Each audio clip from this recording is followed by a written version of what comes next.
Udesa 20.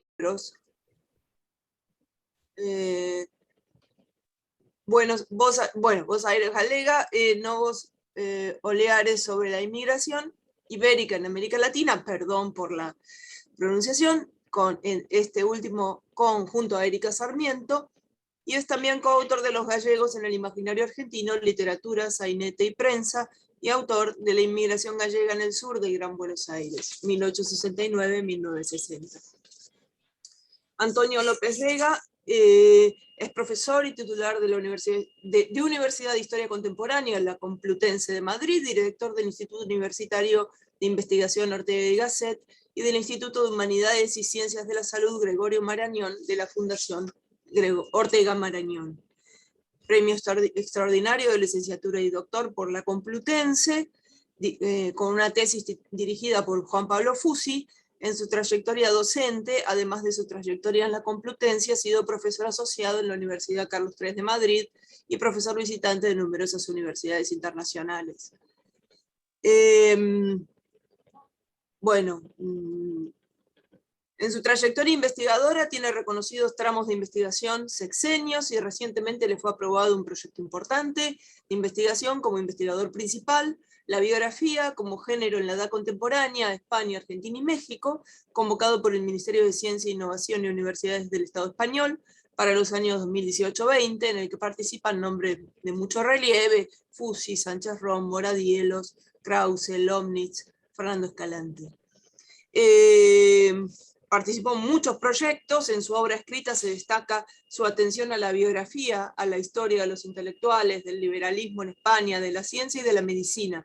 Entre sus publicaciones cabe destacar la edición crítica del epistolario inédito Marañón, Unamuno Ortega, su biografía Gregorio Marañón, radiografía de un liberal, que tuvo gran impacto en medios académicos, recibiendo el elogio de la crítica especializada. Ortega y Marañón ante la crisis del liberalismo, otra publicación de 2017, y monografías como España y Estados Unidos en la era de las independencias, entre otros trabajos, y también se podrían mencionar capítulos del libro y artículos especializados. Ha sido director de la revista Circunstancia y es miembro del consejo de redacción de la revista CIAN, Revista de Historia de las Universidades. Bueno, su actividad como investigador fue reconocido por el Premio Julián Marías de Humanidades en su edición de 2012 y recibió también otras distinciones. Y en su labor como gestor fue nombrado director del Instituto Universitario de Investigación Ortega y Gasset, adscrito a la Universidad Complutense de Madrid. Bueno, también ha sido colaborador en diarios españoles, El País, ABC, etcétera, etcétera. Tiene un frondosísimo currículum. Bueno, les dejo la palabra y muchas gracias, por supuesto, por estar acá con nosotros esta tarde.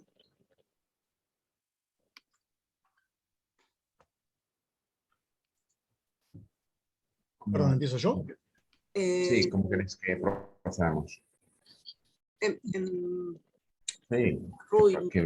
empiezo yo. Bueno, muchas gracias Miranda, muchas gracias Carolina por este convite, y gracias a todos los asistentes.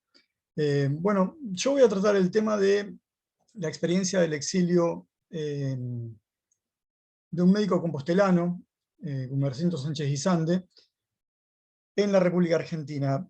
Para eso quisiera, antes de entrar de lleno en dicha experiencia, decir algunas cosas muy generales sobre el exilio español en la Argentina y sobre el sistema universitario del país también. Perdón, seguramente para muchos de ustedes van a ser cosas muy sabidas, pero creo que explican mejor lo que luego quería señalar.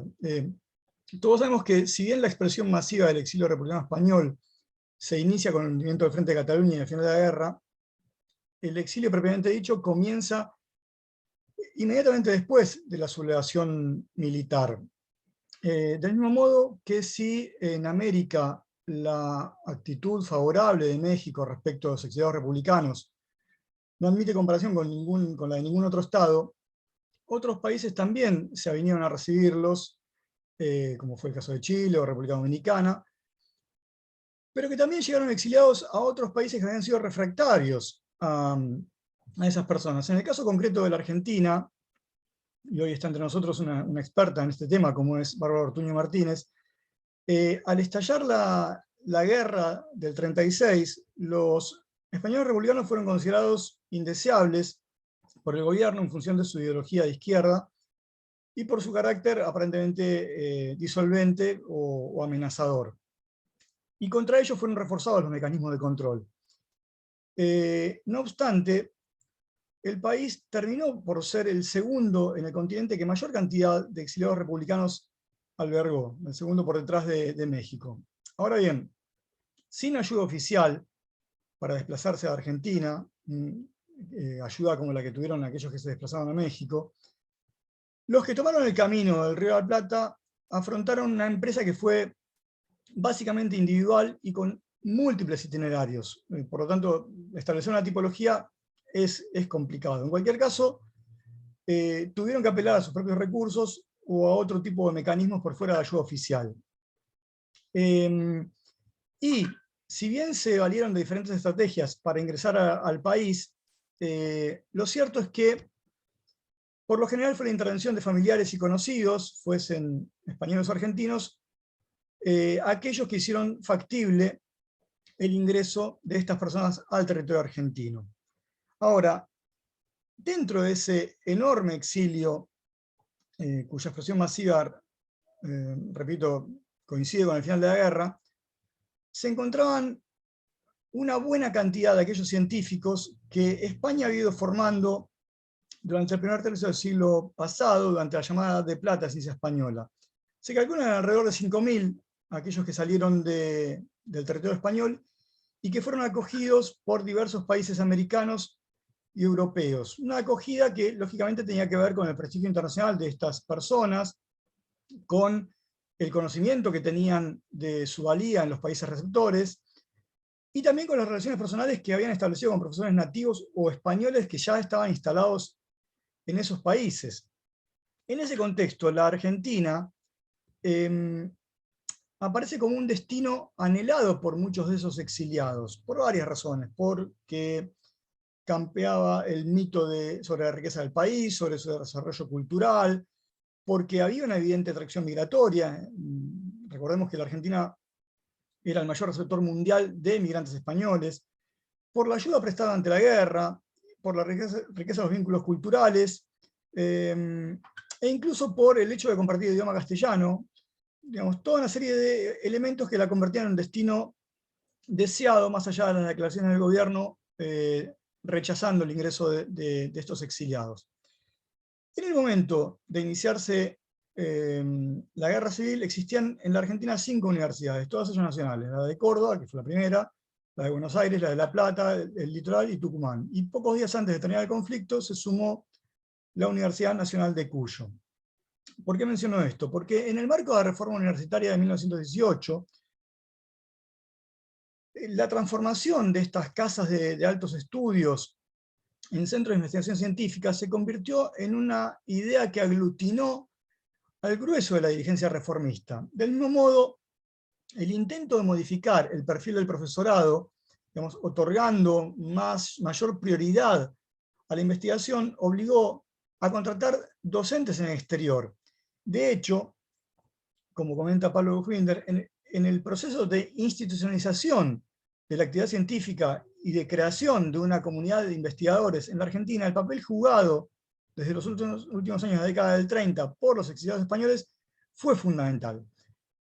Y esto se explica porque hubo una situación que facilitó la inserción de estas personas en el país, y es que muchos de ellos ya conocían su futuro lugar de destino, porque en años anteriores habían realizado estancias de trabajo en el país, porque ya existía todo un sistema de redes y de contactos científicos y profesionales que hicieron posible y que dieron cabida a la búsqueda de oportunidades y a la tramitación de los contratos laborales necesarios para que ellos ingresaran en la Argentina.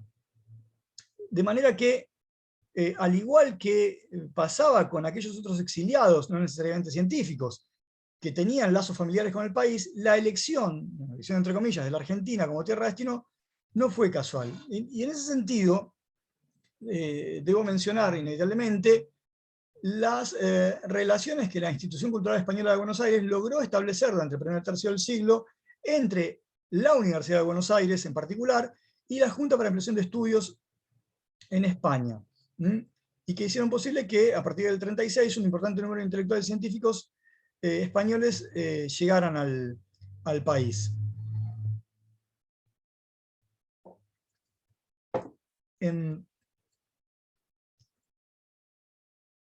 La Institución Cultural Española, y sobre esto se ha ocupado últimamente Miranda Lida, se movilizó para lograr la contratación de los profesionales que todavía se encontraban en Europa, profesionales españoles quiero decir, o en otros puntos de América. E incluso llegó a interceder ante el gobierno argentino para conseguir los permisos de desembarco para esta gente. Gracias a ello es que lograron ingresar una serie de personalidades, como Pío de Río Ortega, Ángel Garma, María de Maestu, Sánchez Albornoz, Ortega Gasset, entre tantos otros. Además de esa ayuda institucional, o sea, de las redes científicas, académicas y culturales, el exilio también se sirvió de las cadenas establecidas por el modelo clásico migratorio, ¿no? Por las redes familiares y de paisanaje, y las conocidas cartas de llamada. Ahora bien, ¿a dónde se insertaron? Bueno, la principal universidad del país era claramente la Universidad de Buenos Aires, y parecía lógico que una buena cantidad de sus exiliados se insertara en sus aulas. Sin embargo, la Universidad porteña no tuvo una gran disposición a incorporar a los intelectuales españoles, de hecho fue bastante refractaria, y el número de los que acabaron trabajando en ella fue verdaderamente muy, muy reducido. En cambio, otras universidades del interior del país tuvieron una actitud muy distinta. Estas casas, más jóvenes que la UBA, excepto la de Córdoba, y con una planta docente de investigación todavía en proceso de conformación, fueron piezas claves para la acogida de esos académicos y científicos españoles. De tal manera que, a diferencia del caso mexicano, aunque más de la mitad de esos intelectuales acabaron radicándose en Buenos Aires, una cantidad casi igual lo hicieron en otras ciudades del interior como Rosario, Córdoba, La Plata, Tucumán y más tarde Bahía Blanca, con lo cual digamos, el efecto positivo para algunas áreas de conocimiento fue, si cabe, más federal. Ahora bien, ya entrando en el caso de Sánchez Guisande, en general, las oportunidades de los exiliados en los países receptores dependieron de una combinación de lo que se ha dado a llamar conocimientos y conocidos, es decir, por un lado el bagaje formativo y la calificación profesional de esas personas, y por otro lado las redes sociales en las que pudieron apoyarse.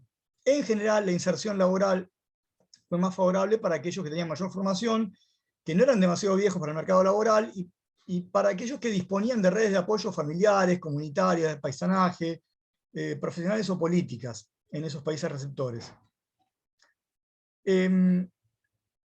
Los intelectuales y profesores universitarios solían encontrar, en su mayoría, una acogida favorable y disposición de oportunidades para ejercer su profesión en la tierra de acogida. Sin embargo, si uno estudia las diferentes prosopografías, los diferentes perfiles, es posible ver que aquellos que carecían de esas redes formales e informales en las cuales apoyarse, tuvieron que superar a menudo obstáculos bastante considerables antes de retomar su vida académica en tierra argentina. Y ese fue precisamente el caso de Gumersindo Sánchez Guisande, y por eso a él quería referirme, porque realmente su trayectoria es muy interesante en este sentido. ¿Quién era Sánchez Guisande? Bueno, fue un médico muy prestigioso, un anatomista muy prestigioso.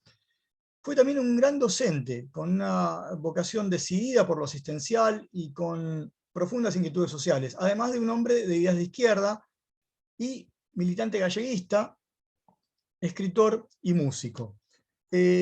Hacer una descripción pormenorizada de su currículum académico haría esto interminable, por lo tanto no lo voy a hacer, pero sí es necesario decir algunas cosas muy elementales. En primer lugar, nació en Compostela en 1892, y en esa misma ciudad cursó sus estudios de grado, se licenció en Medicina y Cirugía en 1915, y al año siguiente se convirtió en doctor en la Universidad Central. Siendo ya médico, y esto es un detalle muy interesante, y a la vez que ejercía su profesión y dictaba clases, realizó estudios de magisterio, llegó a recibirse de maestro normal, lo cual da una muestra clara de su vocación pedagógica.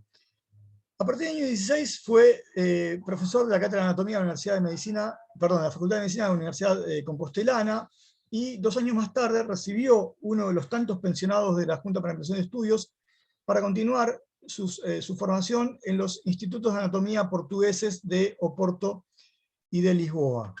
Ya de regreso en España, fue encargado por la Universidad de Santiago del Servicio de Cirugía Infantil del Hospital Real, y al mismo tiempo ejercía la profesión médica en forma privada. ¿Y con quién? Con Elisa Fernández de la Vega, que había sido su alumna, y que luego fue su esposa, y a la que todos conocen, sin duda, porque junto con su hermana Jimena, fueron las primeras licenciadas en medicina de la Universidad Compostelana. A partir del año 24, Sánchez Guisante continuó su carrera fuera de Santiago, primero en Sevilla, donde obtuvo por oposición la cátedra de anatomía descriptiva, oposición que ganó a otro distinguido anatomista español, al que los argentinos sin duda recuerdan, Pedro Ara, por el hecho de haber sido el encargado de embalsamar el cadáver de Eva Perón y prácticamente su custodio durante el resto de su vida.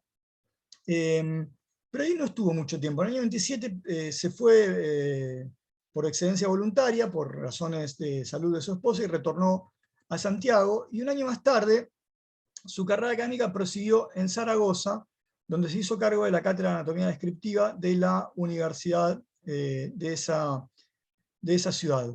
Sin embargo, no solo se insertó en el medio académico zaragozano, sino que también en la vida misma de la ciudad, donde desarrolló una intensa labor social.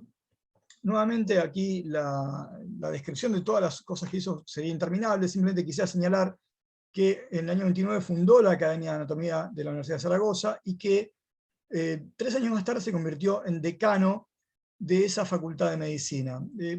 Citando la obra el trabajo de doctorado de María Aranza Sus Días Regañón, que es un trabajo sobre los médicos españoles exiliados en Argentina, y una obra realmente de inevitable consulta, uno podría sintetizar cómo fue la formación y el ejercicio de la profesión de Sánchez Guisante en España hasta el año 36. Y decir que, por un lado, ejerció la medicina en los hospitales y sanatorios de los municipios en los que vivió, además de en aquellos que él mismo fundó. En esos lugares, la práctica de medicina estuvo dirigida básicamente a la salud de los niños y de sus madres. En segundo lugar, se desarrolló como docente universitario y como investigador. Vale la pena recordar que además se había formado, tenía una formación específica como docente. Aquí el tema principal sería el de la anatomía, pero también que, bueno, por cierto, en la anatomía había ido obteniendo un cierto reconocimiento internacional. De hecho, a partir del año 35 era vicepresidente de la Sociedad Luso-Hispanoamericana de Anatomía, que tenía sede en Lisboa. Y a estos temas se fue añadiendo con el tiempo la preocupación por la instrucción pública, lo que lo llevó a participar de la creación de la Ciudad Universitaria de Zaragoza, y una preocupación que también se plasmó en el terreno de la política. ¿Por qué? Porque Sánchez Guisante militó en el Partido Republicano Radical Socialista y fue elegido concejal en las elecciones del 12 de abril del 31, y de hecho fue uno de los caracterizados republicanos que 2 días más tarde se presentaban a la sede del gobierno civil para solicitar que se concediese plena libertad al pueblo de la ciudad para festejar el triunfo de las candidaturas republicanas que dio lugar a la espontánea proclamación de la República. Es decir que a la altura de julio del 36, Sánchez Guisante era una figura bastante conocida, era un hombre de ya 44 años, viudo, su esposa había fallecido de neumonía en el año 33, y también era padre de 3 hijos de entre 10 y 7 años.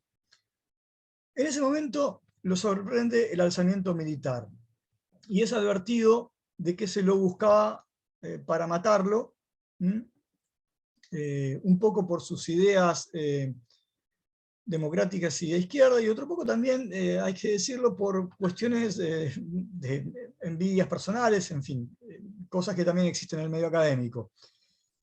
Sánchez Guisande protagonizó a partir de entonces un periplo realmente sorprendente. ¿Por qué? Porque primero pasó algunos días escondido en la capital aragonesa y protegido por gente de derecha, como el canónigo de la catedral o un alto oficial de la policía local, y después, munido de un salvoconducto que le dieron esas mismas personas, en lugar de huir hacia Francia o hacia alguna zona republicana del territorio español, se dirigió hacia Galicia con sus 3 hijos.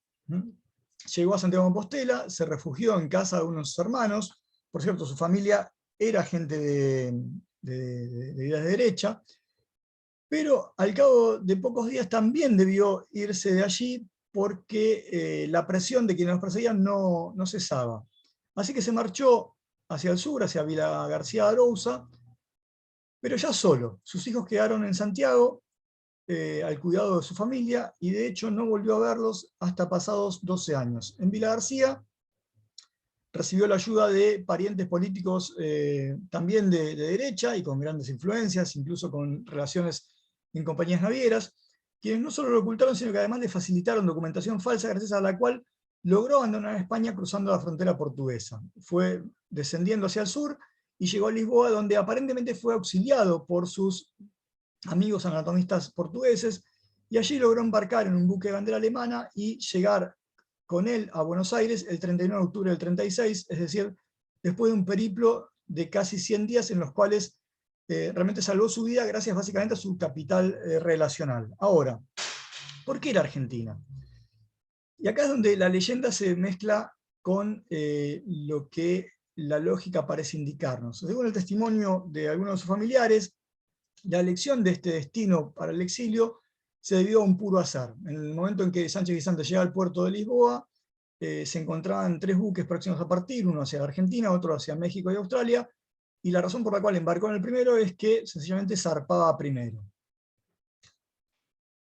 Es indudable que el exilio es un mundo de trayectorias individuales guiadas por una lógica borrosa y por el azar.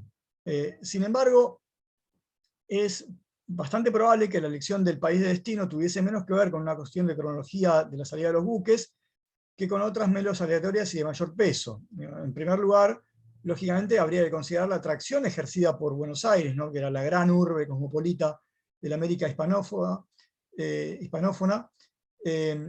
y que ofrecía posibilidades aparentemente casi ilimitadas. Pero también hay que considerar el hecho de que existían razones históricas que redimensionaban las distancias. Aunque no fuera la situación puntual de Sánchez Guisande, que al parecer no tenía en la Argentina familiares o conocidos directos, claramente para un gallego de la época, Buenos Aires, que era además el principal destino migratorio de las diferentes corrientes migratorias gallegas, era un destino mucho más cercano, de alguna manera, que Francia, que podía ser el destino más natural del exilio español. Lo cierto es que llegó al puerto de Buenos Aires y logró desembarcar apelando aparentemente a decir que era un agente comercial, que no tenía ninguna intención de permanecer en el país, porque la pregunta es cómo hizo para llegar sin una carta de llamada. Acá es donde evidentemente nos siguen faltando datos.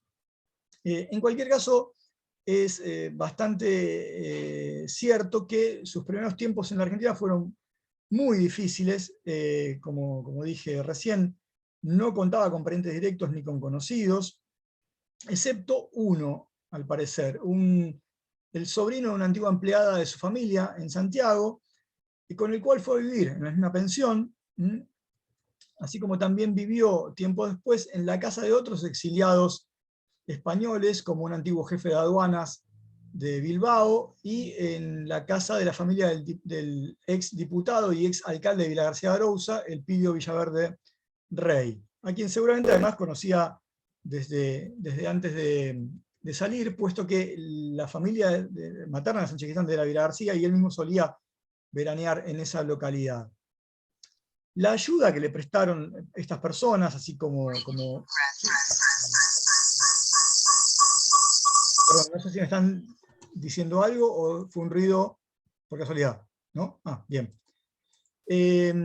Nos habla de su temprana integración en el seno de una comunidad específicamente republicana y o galleguista, en la que participaron no solo exiliados, sino también antiguos emigrantes. ¿Y por qué digo esto? Porque Sánchez Guisande, primero que nada, se insertó en el mercado laboral argentino en puestos no universitarios.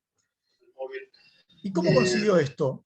Gracias a la ayuda que le prestaron algunos colegas, varios de ellos incluso gallegos de primera o segunda generación, como otro médico también exiliado, Germán Quintela Novoa, que era de origen español, pero nacido en la Argentina, y otras personas ligadas al ramo empresarial, que le facilitaron su incorporación laboral en la clínica médica del Centro Gallego de Buenos Aires. Sánchez Guisande fue uno de los 5 médicos españoles exiliados en Argentina que se integró en el Centro Gallego de Buenos Aires, algo que en lo que sin duda tuvo que ver el hecho de que Avelino Barrio, que era secretario de la Institución Cultural Española, fue el director de los servicios médicos del sanatorio entre finales de la década del 30 y comienzos de la década siguiente. Sin embargo, Sánchez Guisande no ingresó como médico a la institución, sino como simple ayudante y transcribiendo historias clínicas en el servicio de vías respiratorias, mientras preparaba la revalida de su título de medicina. Y acá nos encontramos con una cuestión central, con un problema al que se enfrentó él y el resto de los médicos españoles exiliados en el país, así como otros profesionales liberales, que era cómo homologar el título. Era un problema que en el caso, por ejemplo, de la Universidad de Buenos Aires fue directamente mayúsculo, porque entre el año 36 y el año 42 la UBA directamente no homologó títulos universitarios españoles. Por eso, Sánchez Guisande debió matricularse en la Universidad Nacional de La Plata, donde rindió todas las materias de la carrera, y donde incluso una vez habiéndolas aprobado, debió todavía batallar para recibir su título de médico, porque las autoridades de la casa no querían expedirle otra cosa que no fuera un simple certificado. Acá sin duda planea el hecho de que era una figura conocida y que un poco por los egos, un poco por la competencia podía representar, y otro poco porque era un personaje catalogado como rojo, bueno, las cosas se le hacían muy difíciles. ¿Cómo resolvió esto? Por un azar, estando de vacaciones en un pueblo de la Sierra Cordobesa, conoció por casualidad al político socialista Alfredo Palacios, que intercedió para destrabar el trámite de Sánchez Guisande y finalmente pudo acceder a su título. Una vez logrado esto, entró a trabajar como médico de planta en el Centro Gallego de Buenos Aires. Para quienes no conocen la historia de la casa, el Centro Gallego de Buenos Aires fue en su día la mutual hispana más grande del continente americano. En la época en la que entra Sánchez Guisande tenía más de 80.000 socios y llegó a tener más de 100.000, es decir, una institución bastante importante. Y en ella, Sánchez Guisande llegó incluso a ser jefe de la dirección médica y trabajó allí hasta el año 53, cuando dejó la ciudad para radicarse en Mendoza. Sin embargo, y esto también es muy interesante, no fue esa su única ocupación rentada. ¿Por qué? Porque, al igual que pasó con otros médicos, ante la imposibilidad en el corto plazo de homologar su título de médico, debió ejercer la medicina de manera ilegal. De hecho, esto, como dije, sucedió con otros muchos médicos que, empujados a esa circunstancia, tuvieron que apelar a la ayuda de otros médicos españoles residentes en el país, a la ayuda de las instituciones étnicas españolas, y al respaldo que les daba su prestigio y la fama científica que los precedía. Así fue que, ya en el año 37, Sánchez Guisande abre con otro médico gallego exiliado, Antonio Baltar Domínguez, un consultorio en la localidad de Sarandí. Sarandí es una localidad del municipio de Avellaneda, situada inmediatamente al sur de la ciudad de Buenos Aires, una periferia obrera de la ciudad de Buenos Aires, donde la atención médica era bastante pobre, bastante deficiente. En este lugar, en este sanatorio hispanoamericano, que tal era su nombre, desarrollaron la medicina, y la elección del lugar no puede haber sido casual. ¿Por qué? Porque Avellaneda es justamente uno de los epicentros de la presencia gallega en la Argentina, así como también de otra numerosa colectividad de otras partes de España. Pero también tenía una consulta médica en la ciudad de Buenos Aires. ¿Y dónde? en un departamento que le facilitaba Luis Seoane, el polifacético actor gallego, aunque nacido en intelectual y artista, gallego nacido en la Argentina, en una de cuyas habitaciones tenía un consultorio también con Beltrán Domínguez, de modo tal que a comienzos de la década del 40 el sustento de este médico estaba más o menos garantizado. Sin embargo, por otra parte, desde el año 36 era miembro correspondiente de la Sociedad Argentina de Anatomía Normal y Patológica, que era en aquel momento el núcleo más importante de esa disciplina que existía en Buenos Aires, lo cual entrañaba un reconocimiento de su trayectoria, así como otros que vinieron en los años subsiguientes. Sin embargo, contra finales de la década del 40, la reinserción de Sánchez Guisande en el medio universitario seguía haciéndose esperar. O sea, a pesar de saber de quién se trataba, o quizás precisamente por eso mismo, muchos colegas porteños evitaron ayudarlo. Excepciones sí, las hubo. Por ejemplo, Pedro Belou, que era un médico uruguayo, profesor de anatomía de la UBA, al cual Sánchez Guisande había conocido en un congreso de anatomía en Sevilla en el año 26, lo incorporó como preparador en el Laboratorio de Investigaciones Anatómicas de esa universidad a partir del año 43. Y además, en los años siguientes, Sánchez Guisande dictó también conferencias en la Cátedra de Historia de Medicina de la UBA. La Historia de Medicina era otra de las áreas en las cuales Sánchez Guisande tenía un gran interés y la que desarrolló una trayectoria bastante interesante. Vale la pena recordar que las conferencias eran una forma bastante común de ganar dinero para aquellos médicos que tenían que completar su sueldo de ese modo. Sin embargo, algunos años antes, en junio del 41, se había producido un hecho que tuvo importantes consecuencias a mediano plazo. ¿Por qué? Porque en ese año Sánchez Guisande fue nombrado miembro honorario de la Sociedad Médico-Legista de la ciudad de Rosario. Y en esa ciudad se relacionó con el médico psiquiatra Raimundo Bosch, que era profesor de la Universidad Nacional del Litoral. Como voy a comentar pronto, un discípulo de Bosch, el también médico y mendocino Jaime Vallés, va a estar ligado al grupo organizador de la Facultad de Ciencias Médicas de la Universidad Nacional de Cuyo, en la cual, andando el tiempo, acabará por integrarse Sánchez Guisande. Una cosa que no quiero dejar de mencionar es qué pasó con los hijos de este médico. En el año 47, Sánchez Guisande sufre un infarto de miocardio, y después de él mandó llamar al país a sus hijos. La pregunta es, ¿por qué esperó hasta entonces? ¿No? Es cierto que recién en el año 46 se restauró la ley migratoria española del 24, y con ella la posibilidad legal de emigrar desde España a la Argentina. Pero también es cierto que siempre existieron posibilidades digamos, no legales para poder dejar el país. Yo pienso que lo que sucedió con Gumersindo Sánchez Guisande es lo mismo que ocurrió con otros tantos exiliados españoles en Argentina, que es que todavía, a mediados de la década del 40, se pensaba en la inminente caída del franquismo y por lo tanto en un posible retorno, y por eso este médico compostelano evitó hasta ese entonces traer a sus hijos al país. Digo dos palabras acerca de la creación de la Universidad Nacional de Cuyo. Como comenté al pasar, se creó en el año 39.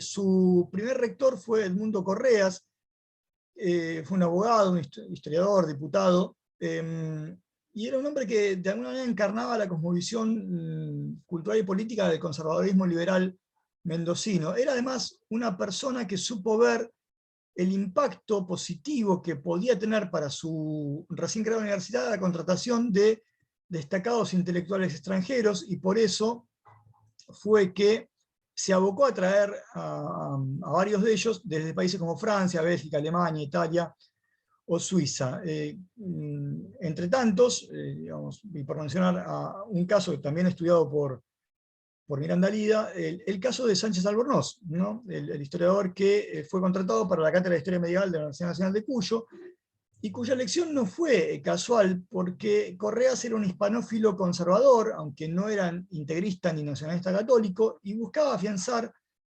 un proyecto de modernización dentro de un orden tradicional, rescatando las virtudes del pasado hispánico en la Argentina.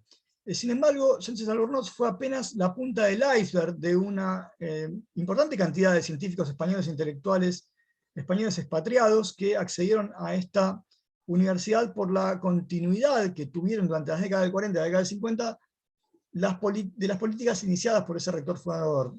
Así pasaron por las aulas cuyanas el filólogo Juan Corominas, los matemáticos Julio Rey Pastor, Manuel Balanzat, Ernesto Corominas, y los médicos Joaquín Trías Puyol, Antonio Altar Domínguez, Justo Gárate Arriola, Fernando Más Robles y Fernanda Monasterio Covelo, además de Sánchez Guisande.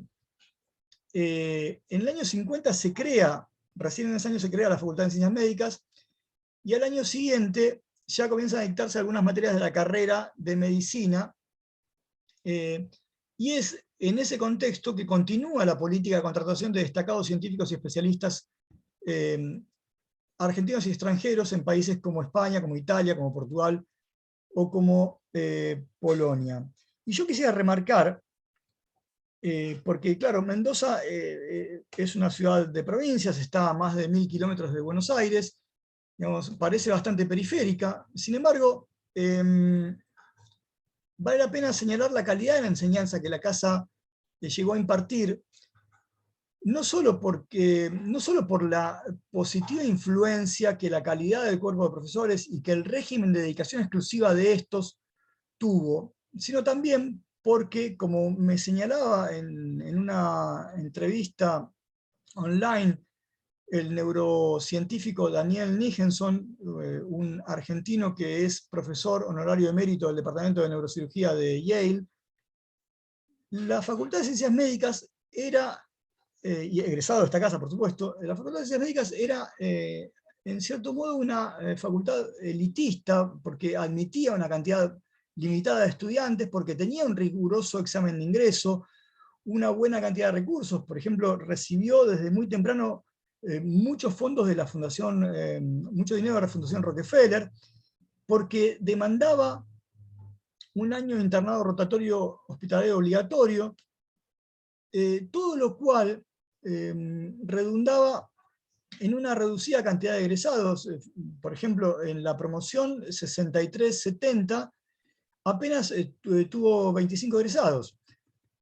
Decía entonces un reducido número de egresados, pero con muy buena formación, lo que hizo de esa facultad una de las más importantes del país en su disciplina.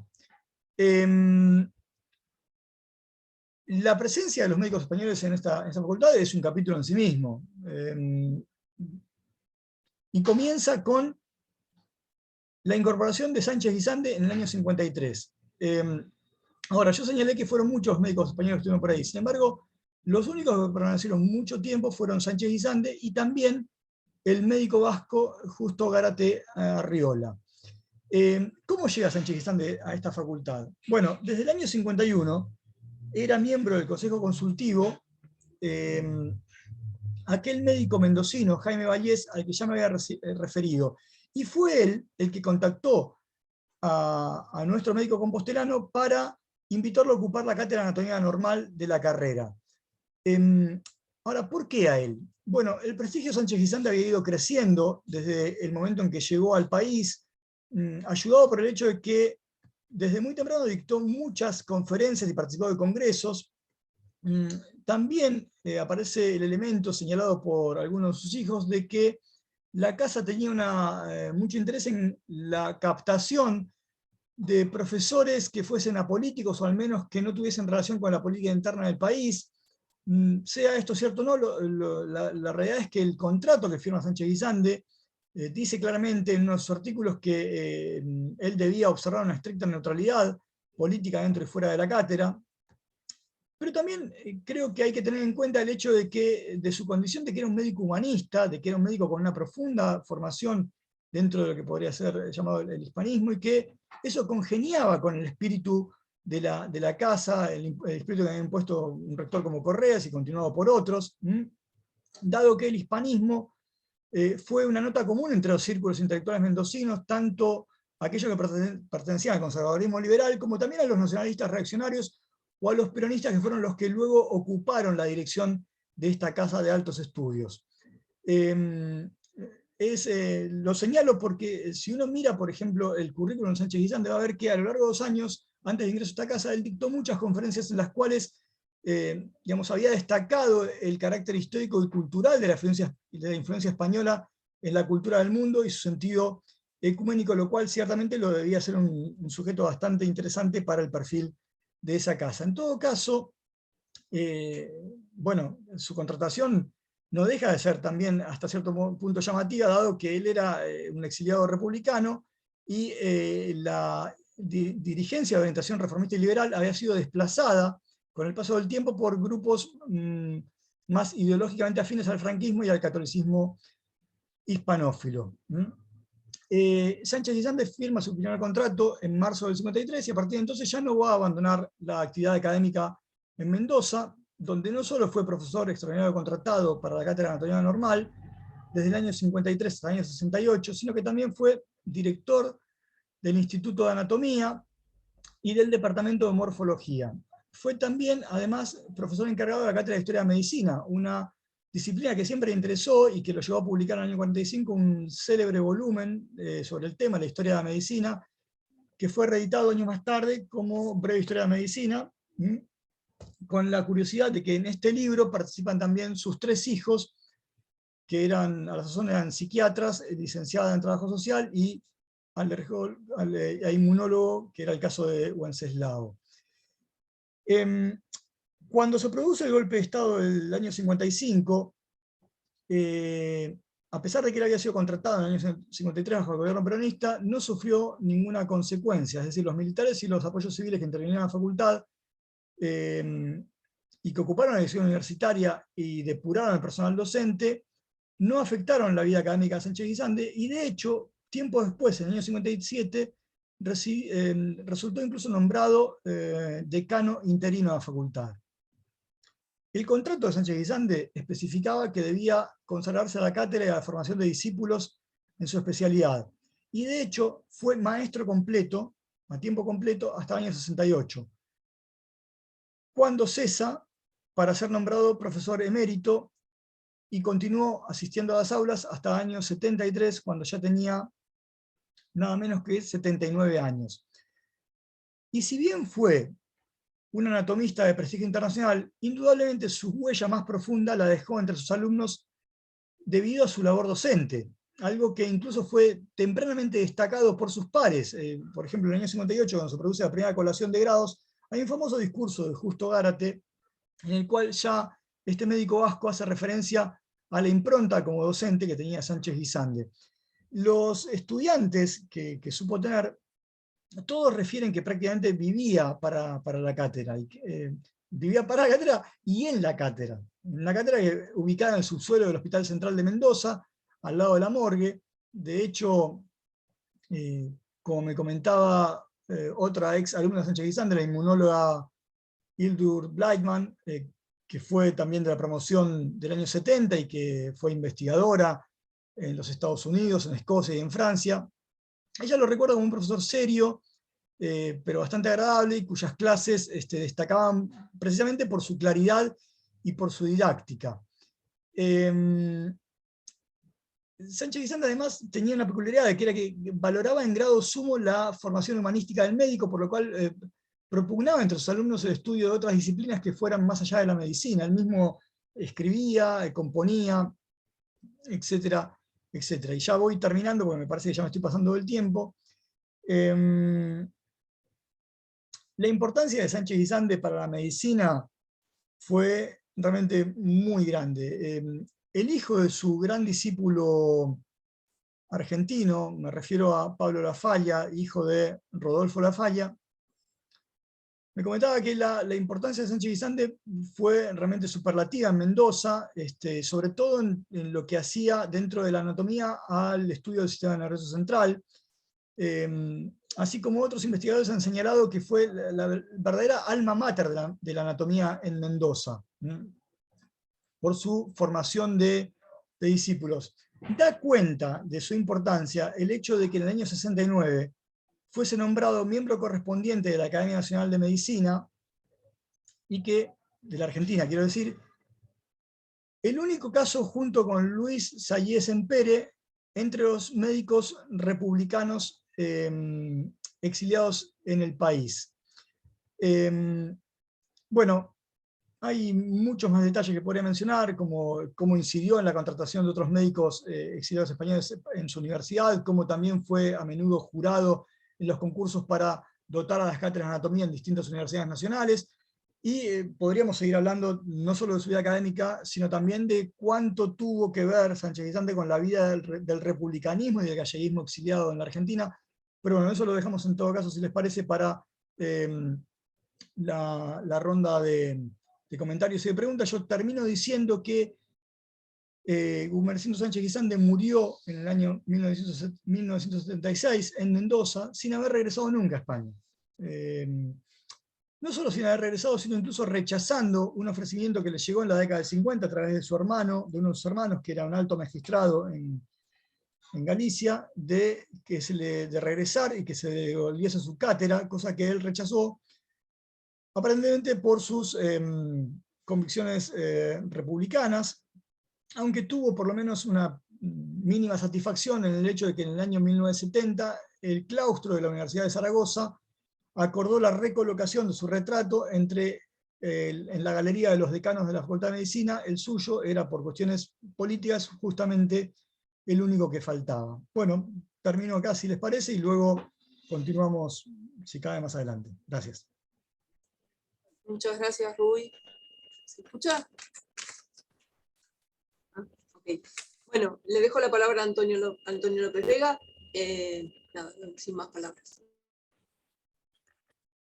Muy bien, pues muchísimas gracias. En primer lugar, agradecer a Carolina Rodríguez López y a Miranda Lida su invitación a intervenir esta tarde en este seminario. La ventaja de actuar tras el profesor Farías es que siempre puedo acogerme a lo que ha dicho para determinadas cosas.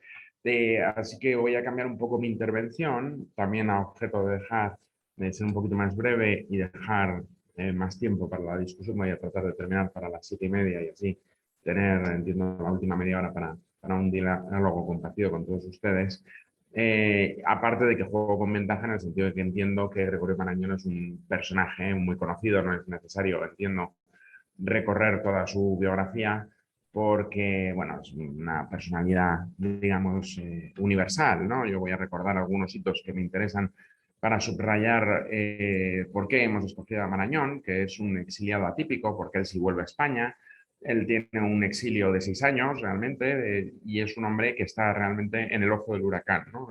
El centro de su exilio es parisino, con un par de viajes a América Latina, y ahí tiene mucha importancia el que hace a Buenos Aires, al que me referiré un poco más extensamente un poquito más adelante, y la otra singularidad que ofrece, y por eso nos parece interesante la figura de Marañón, es que al ser un médico humanista, no es solo un médico, sino que también tiene una amplísima obra prolífica en el ámbito del ensayismo y de la historia. Y uno de los ejes de su interpretación histórica, y esto es una singularidad muy de Marañón, es el exilio. Él toma el exilio como elemento narrativo de la historia de España entre el siglo XV y el siglo XX, ¿no? De hecho, uno de los hallazgos más emocionantes que yo he tenido en mi vida y que luego publiqué en el periódico, en una página entera, porque cuando le expliqué al editor lo que había encontrado, le pareció fascinante. Y luego en la propia biografía que publiqué de Marañón, pues le dediqué un espacio muy grande, es que encontré un papel entre sus miles de notas donde hacía todo el bosquejo de la historia de España desde el siglo XV al siglo XX hasta su propio tiempo contemporáneo, articulando los capítulos a través de los exilios.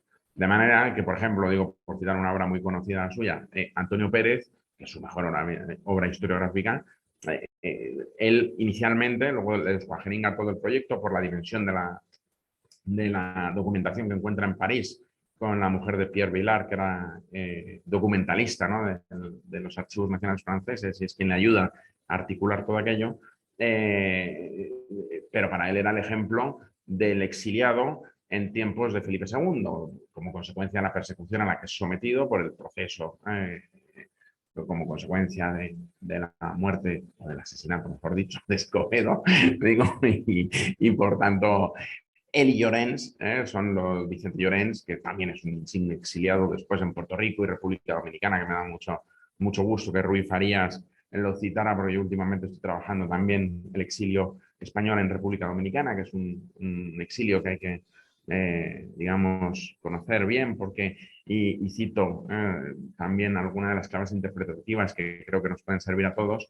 Claro, en Dominicana como en Argentina, hay exilios importantes en el contexto de dos regímenes que son de los que más apoyan a Franco. El peronismo, como es bien conocido, pero es que en República Dominicana está Rafael Leónidas Trujillo, que no era precisamente, bueno, termina siendo enterrado en Madrid, o sea, no tan amigo como eso, ¿no? Bueno, pues ahí hay un núcleo, entre otros, discípulas orteguianas como María Zambrano se exilia en República Dominicana, y ahí hay un foco de atracción con Puerto Rico también muy interesante, ¿no? Con Jaime Benítez en la Universidad en la UPR, en fin, ahí hay un círculo, y también recojo una de las ideas que decía Rui Farias y que plantean algún que otro escrito, y es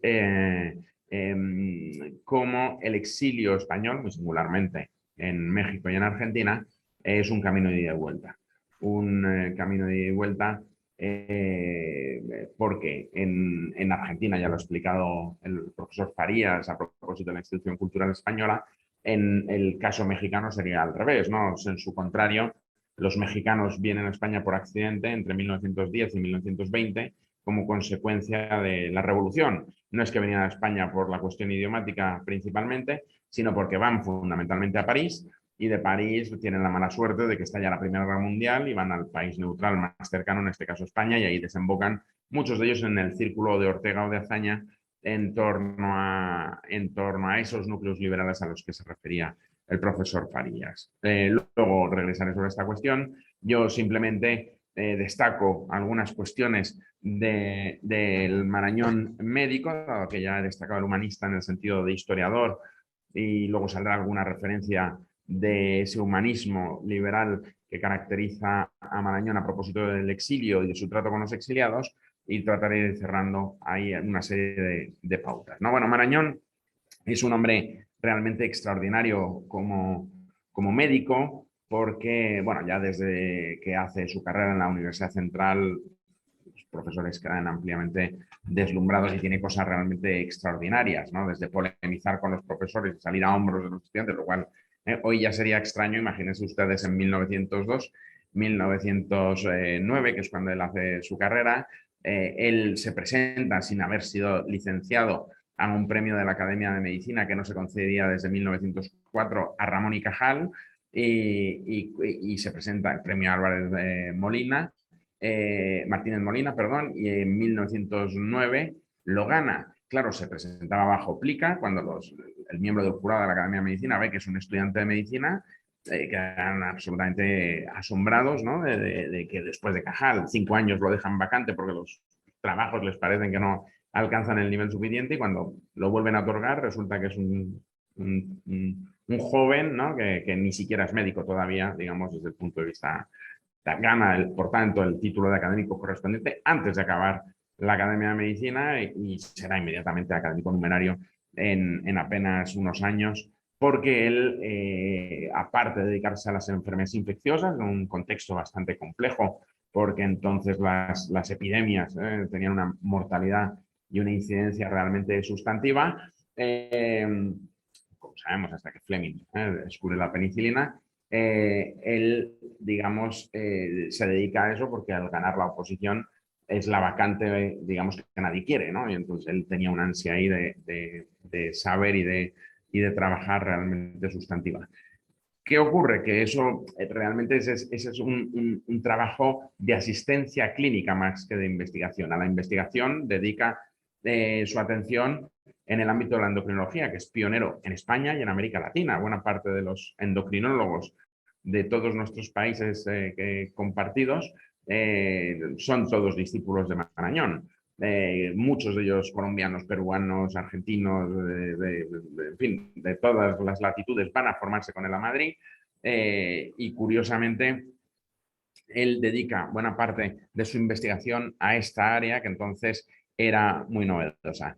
Para 1922, cuando entra en la Academia de Medicina, fíjense que él ya había publicado el libro de la doctrina de las secreciones internas, que era como se llamaba entonces a las hormonas, había publicado el primer manual de medicina interna en lengua castellana con Teófilo Hernando y que formó a centenares de médicos a uno y otro lado del Atlántico, publica libros realmente controvertidos y pioneros en relación con las edades críticas, es decir, la pubertad en el caso de los varones y la menopausia en el caso de las mujeres, 1919, que hasta final de siglo son referencia inexcusable, obras como La diabetes insípida, sus artículos sobre la acción de la adrenalina en la emoción son ampliamente citados a nivel mundial, trabajos sobre los síndromes pluriglandulares, la insuficiencia suprarrenal, fisiopatologías tiroideas, hipofisarias, hipotalámicas, el concepto de edad crítica que citaba. En los tratados de endocrinología hay signos Marañón para referirse a la mano hipogenital o a la mancha roja tiroidea. En fin, tiene, digamos, esa doble vertiente de investigación y asistencial que le convierten en un hombre muy relevante en su tiempo.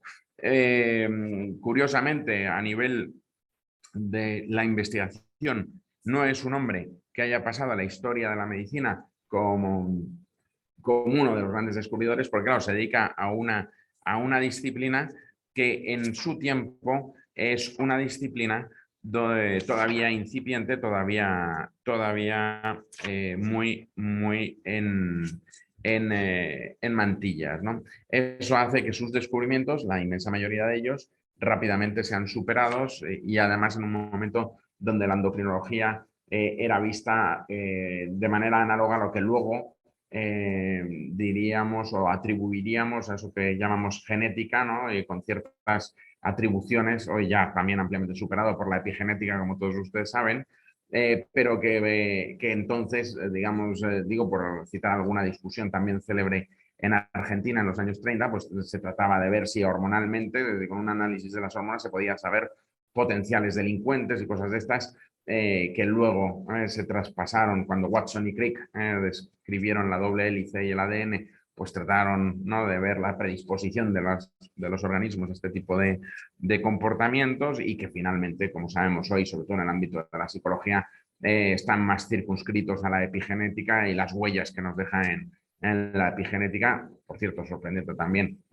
transgeneracionalmente, determinados acontecimientos. En fin, un tema fascinante en el que, por cierto, y por seguir dialogando con el profesor Farías, un referente ineludible es Ángel Garma, al que ha citado y tan importante, ¿no?, en Argentina y en la historia de la psicología argentina y en esta historia compartida, porque yo además, perdonen que sea así de belicoso, pero estoy cada vez más en contra de las fronteras de las naciones, de los muros de las...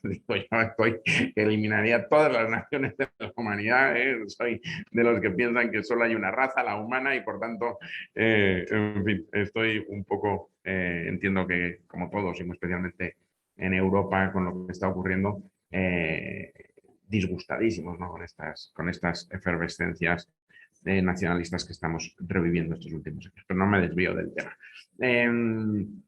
Por tanto, Marañón es un médico, daré unos datos, digamos, también relacionados con lo que señalaba Farías. Claro, tiene tal relevancia. Él es nombrado doctor honoris causa en la Sorbona en 1931, año en el que llega la República, como ha citado el profesor Farías. En España se decide, los republicanos y los monárquicos, que el lugar neutro donde se pacta la salida cívica y la llegada pacífica de la República, la salida cívica de la monarquía y la llegada pacífica es en casa del doctor Marañón, al que eligen como el testigo de esa transición de poderes. Es un acontecimiento de mi maestro Juan Pablo Puig, hay un minuto donde dice que Marañón es un acontecimiento, algo que le sucede a España. Y en Francia, ese año 31 que le hacen doctor honoris causa de la Sorbona, le llaman la Corsaire de la République, ¿no? El partero de la República, algo que le enfadaba muchísimo porque no le gustaba nada la ginecología, entre otras cosas, porque su madre murió de infecciones derivadas del parto del siguiente de sus hermanos y era la única disciplina que no quería saber nada del ámbito clínico, ¿no? Pero fíjense, es un hombre cuya obra es traducida a los idiomas más importantes del mundo, escribe más de 125 libros, unos 1.800 artículos académicos, más de 200 artículos, más de 400 conferencias, más de 300 prólogos, más de 32 monografías estrictamente clínicas, doctor honoris causa, como digo, de la Sorbona, pero también de la Academia de Ciencias de Nueva York, de honoris causa de Coimbra, bueno, en Latinoamérica en muchísimos sitios también. Cito simplemente en el 56, miembro de 5 Reales Academias en España, o sea, de entre los civiles no políticos es la persona no política que más puestos en academias ha ocupado. Medicina, Academia Española, Historia, Ciencias Exactas, Físicas y Naturales y de Bellas Artes de San Fernando. En la que no le dieron fue Ciencias Morales y Políticas y Jurisprudencia, porque no escribe una palabra de derecho, pero las Ciencias Morales y Políticas, por ejemplo, uno se lo dieron en España, en Francia en 1956, le nombran académico correspondiente, y digo para que... Digo, estas cosas, sobre todo en España y en Argentina seguramente no, pero en España a veces se olvidan por la dimensión que damos a veces a la historia política y en el ámbito también de los grandes intelectuales, ¿no? Lo mismo, ¿no? Ortega, ¿no? Que ocupa todo un espacio en nuestra misma historiografía, con una importancia también muy sustantiva en Argentina. Bueno, Marañón en el año 56 es elegido en la Academia de Ciencias Morales de París con los 2 referentes que entienden entonces de la ética en el mundo, que son Winston Churchill, Eisenhower y Marañón. O sea, está, para los franceses está en esa dimensión. Y está en esa dimensión en el modo en el que, cuando llega, y cito uno de los principales problemas, y vuelvo a los exilios, que tenían los exiliados, era el reconocimiento, efectivamente, la homologación de sus títulos, algo especialmente lesivo en el caso de los médicos, porque de entonces a hoy ejercer la medicina no es sencillo fuera del país de cada uno, porque ya saben que hay una serie de problemas de reconocimiento de títulos. Bueno, Marañón nunca tuvo ningún problema en ningún lugar. Abrió una clínica privada, le abrían los hospitales. Usted quiere venir aquí, cuando llega en la guerra civil a París, el gobierno de Blum dijo: doctor Marañón, donde usted quiera, cuando usted quiera y como usted quiera. Eso le permitió tener consulta privada para buena parte de las personalidades de Europa de aquel momento y obtener dinero con el que ayudó a muchos exiliados en París a subsistir. Al propio Ortega, ¿no? Le facilita una operación a vida o muerte que tiene en 1938 y eso lo pagan entre Juan Marc, enormemente rico, contrabandista devenido en banquero, que luego hace una de las colecciones de arte más importantes del mundo, de dudosa procedencia. Es un tema también muy interesante, si quieren que hablemos de esto después. Bueno, él coge con Juan Marc y llaman a los mejores cirujanos del mundo para que operen a Ortega, ¿no? Hay una carta muy divertida que hace a Natalio Rivas, donde le está contando la operación de Ortega, y dice: estábamos allí operando a Ortega, yo quise estar presente en la operación con Abraham y Gasset, que eran los 2 mejores cirujanos en ese momento del mundo, y ellos estaban hablando en fin, de sus cosas o de algún tema, digamos, inopinado, y yo estaba sufriendo, le dice querido Natalio, porque claro, estaban un poco distraídos y estaban operando a Ortega, que estaba en una situación realmente crítica con un problema biliar sustantivo. Así que decidí que les interrumpí y le digo: oiga, presten ustedes atención, que están operando la cabeza más importante de nuestro país en 300 años. Así que hagan ustedes el favor de concentrarse en lo que están haciendo, que se nos muere, ¿no? Bueno, por tanto, es un hombre realmente que no tuvo los problemas que tuvieron otros exiliados, por decirlo brevemente. Es muy interesante porque ya saben ustedes que es de una generación, ahora estoy terminando una obra sobre la generación del 14, de buena parte de las personas que ha citado Ruiz Farías son miembros de esta generación, porque son científicos en el amplio sentido del término. Ahí la palanca que pone en marcha el resorte de esa generación de científicos es la medicina. La generación de médicos realmente es extraordinaria. Siempre recordamos, desde luego, a Marañón en el ámbito asistencial y a la Escuela de Cajal en el ámbito investigador, y junto a ellos a Pitaluga, a Negrín, a Ruiz Falcó, a Rodríguez Lafora, que también tiene vinculaciones con Argentina importantes, en fin, a una pléyade, ¿no?, de médicos, pero realmente en esa Junta para Ampliación de Estudios de la que hablaba Ruiz Farías, de los 2.000, unos 350 aproximadamente, el 18%, son médicos, solo superados por pedagogos, lo cual tiene una explicación. Bueno, tiene varias explicaciones, pero una muy interesante es que Giner de los Ríos era pedagogo y insistía mucho en la pedagogía, y Cajal, cuando pone en marcha aquella Junta para Ampliación de Estudios, entiende que hay que la transformación del país, con Castillejo y sus colegas que hicieron posible aquella experiencia, que luego efectivamente replica Avelino Gutiérrez y trata de aunar, ¿no?, en Buenos Aires a través de la Institución Cultural Española, pues tiene que llegar por la educación, por la ciencia, por la cultura, que es también una de las explicaciones por las cuales toda esta generación, la política lo ven como algo, digamos, excéntrico a la realidad de lo más importante del país. Para ellos lo relevante del país es la educación, la ciencia y la cultura. Para ellos la cita famosísima de Ortega de 1980, por eso lo de la ciencia, dice, ya saben, europeizar España. La cita es de 1908 en el Imparcial, dice: Europa igual a ciencia, todo lo demás es común con el resto del planeta. Su preocupación máxima es: tenemos que hacer ciencia al máximo nivel, que efectivamente salen a todos esos sitios. Lo interesante para la historia que aquí nos ocupa, en esos caminos de ida y vuelta que hablábamos y que efectivamente el profesor Farías subrayaba a propósito de Avelino Gutiérrez y la Institución Cultural Española en Argentina, es que es esta generación, precisamente por su ambición científica, la que recupera el diálogo con América. Porque la patriótica primero y la cultural después ponen en marcha, digamos, ese diálogo que facilitan los exilios. Es decir, cuando vuelven, y creo que ha sido muy acertado lo que señalaba Farías, no vuelven a un sitio huyendo de una guerra, aquello que dirá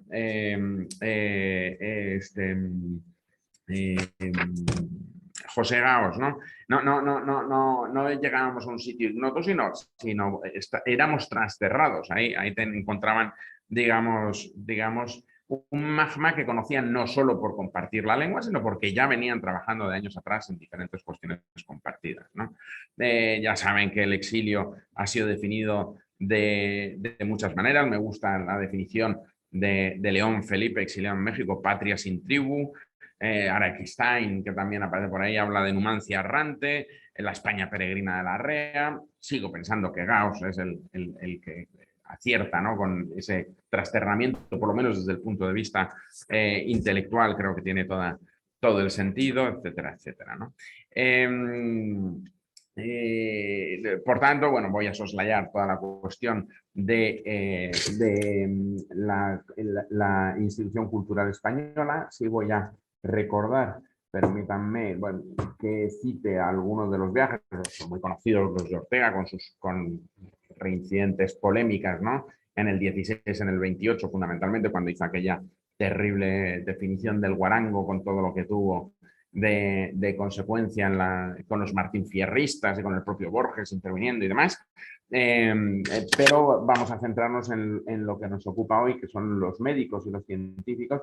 Voy a citar simplemente a algunos de los médicos y científicos que llegaron entonces a través de la cultural, ¿no? que por cierto, insisto, y creo que tiene mucha razón el profesor Farías, no solo van a Buenos Aires, sino van a Córdoba, Rosario, El Chaco, Montevideo, que tenía una sucursal allí, la cultural, y por tanto permea hacia otros lugares de América Latina. Y también aquella polémica con los martinfierristas en la revista Nosotros, que insisto, la dejamos de lado porque si no esto nos llevaría a otro universo, pero también muy divertido por otra parte, ¿no?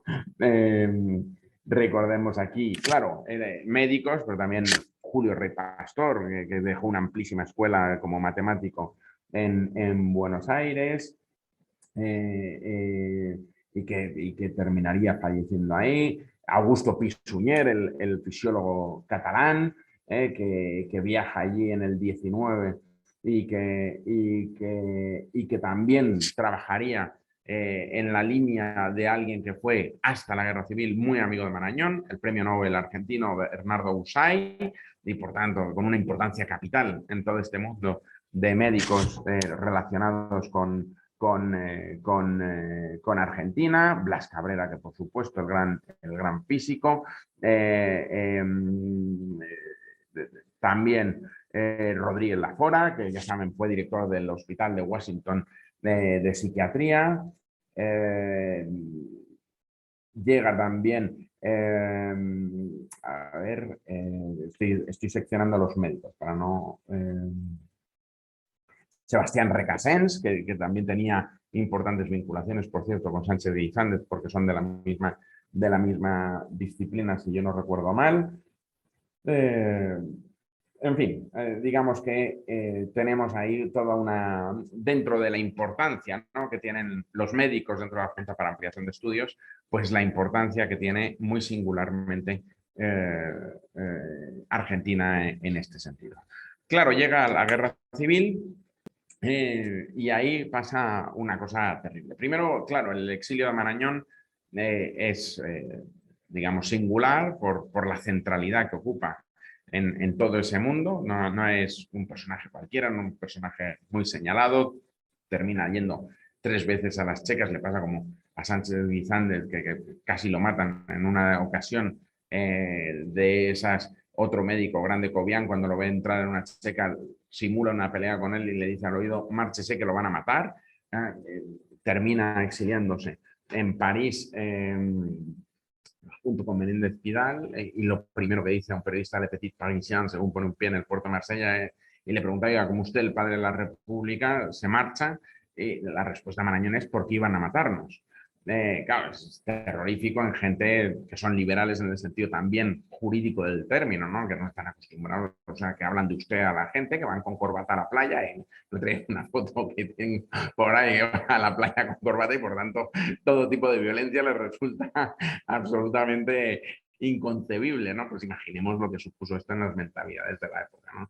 Eso tiene una consecuencia a la hora de su exilio que es terrorífica, porque ellos salen en torno a diciembre, cuando la República todavía no ha recuperado el control del orden público en Madrid. Por tanto, ellos, cuando están en el exilio, y muy singularmente Marañón, se decanta clarísimamente por el bando franquista, hace una serie de declaraciones, escribe ese folleto que tienen ahí de liberalismo y comunismo, que es terrorífico porque habla de que iguala, digamos, a comunismo y república con fascismo y bando nacional, pero el fascismo lo minimiza comparativamente.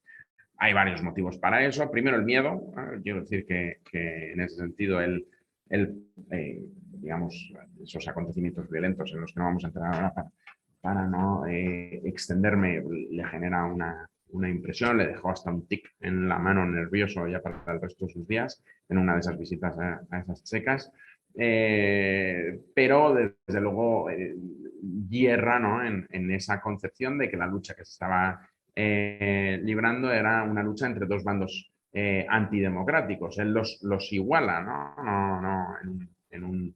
En una evidente injusta valoración de la República, que según sale al mes y medio ya había recuperado el control del orden público en Madrid, y bueno, luego empieza la guerra con todos los horrores de la retaguardia, uno y otro lado, que todos conocemos, pero él le lleva, digamos, en esa valoración que hace de la guerra a ese contexto. El momento, porque la historia no acaba ahí, Marañón cuando regresa o cuando termina la guerra es consciente, como muchos de los que junto a él apoyaron a Franco durante la guerra, Pérez de Ayala, Baroja, Ortega, ya saben que nunca hace explícitamente ningún apoyo, pero implícitamente todo el mundo entiende que está del lado de los nacionales porque no hace tampoco ninguna declaración a favor de la República, Menéndez Pidal, etc. Ellos ven a Franco, que por cierto lo digo, si no son especialistas en historia política española, como un personaje menor. Era el quinto general dentro del golpe de Estado, detrás de Mola, de Sanjurjo, o sea, Franco no se lo toman en serio al principio, ni siquiera los propios generales. Mola estaba enfurecidísimo con Franco y con sus titubeos, ¿no? Ellos entienden que Franco es algo parecido a Primo de Rivera, que va a depurar el liberalismo de errores pasados e inmediatamente va a reponer la monarquía. Yo creo que el punto de inflexión, y lo dejo ahí por si quieren hablar de esto también, en que realmente todos estos son conscientes de lo que Franco significa como dictador fascista autoritario, es cuando deja literalmente morir de hambre y frío a Besteiro en la cárcel. Para ellos eso es un shock, un aldabonazo, porque claro, todos conocían a Besteiro y digamos, les impresiona muchísimo la frialdad con que Franco lo deja literalmente morir, ¿no? Es verdad también en ese sentido, digo, más allá de la postura ideológica que adopta y que ahora comentaré brevemente en relación con el viaje a Argentina, que como decía, una vez que muere Besteiro en la cárcel, sobre todo Marañón y Menéndez Pidal, se convierten en las dos referencias del exilio en España y que a partir de ahí se van a convertir en la voz de la España trasterrada, de la España del exilio, y por eso tiene tanto interés también desde el punto de vista de los exilios, ¿no? Y a Marañón más específicamente que al propio Menéndez Pidal se le permite hacer una serie de declaraciones que es la única persona realmente que las puede hacer en la España de su tiempo, lo dirá Miguel Artola ya. Entonces, en razón de su enorme prestigio mundial, nadie se atreve a tocarle un pelo, porque además al ser médico, digamos, le da como una pátina de prestigio. Viene Fleming a España y se va a casa de Marañón, no se deja,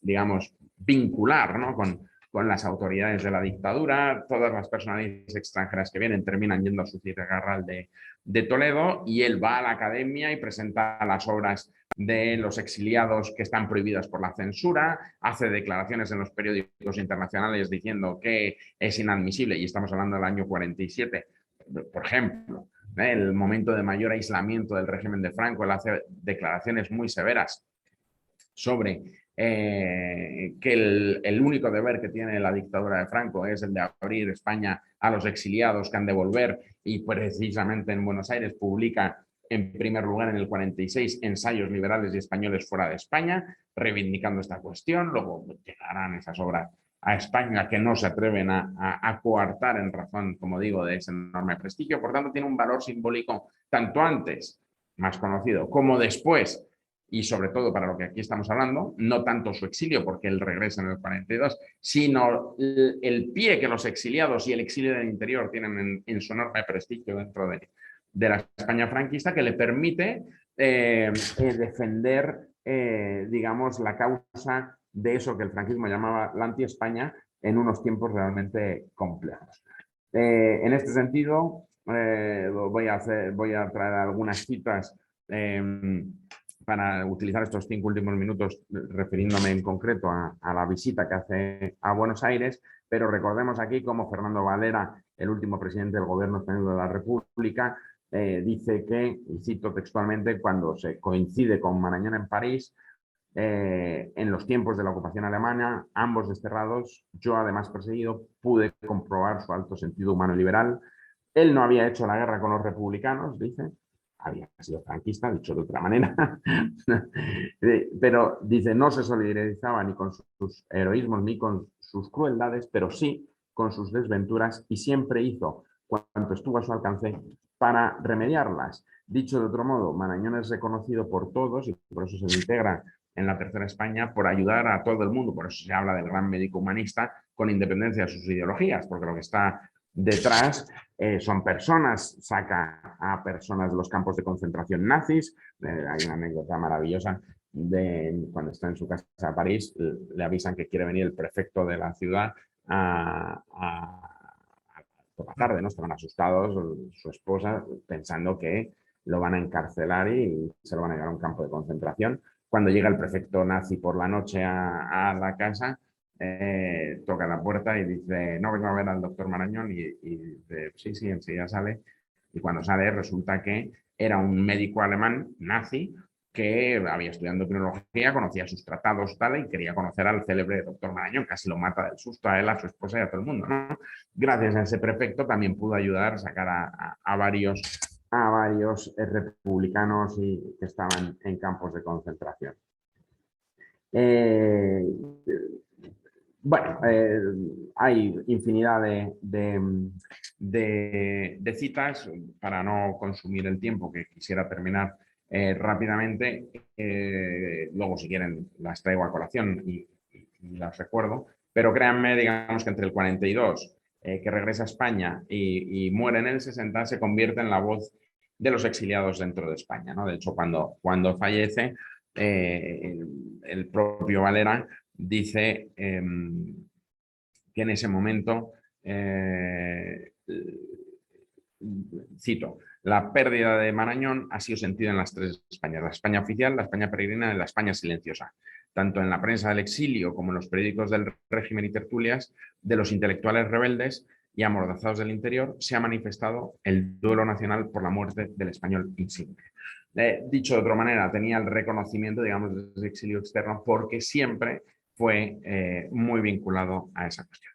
Quiero terminar, más allá de que haga ahora alguna referencia más, ¿qué pasa en concreto en el viaje a Argentina? El momento más franquista, más pronacional de Marañón. Claro, tiene un enorme prestigio. USAID es quien le invita, porque Marañón había, digamos, presentado a USAID en España, tenía verdadero afecto personal por Marañón.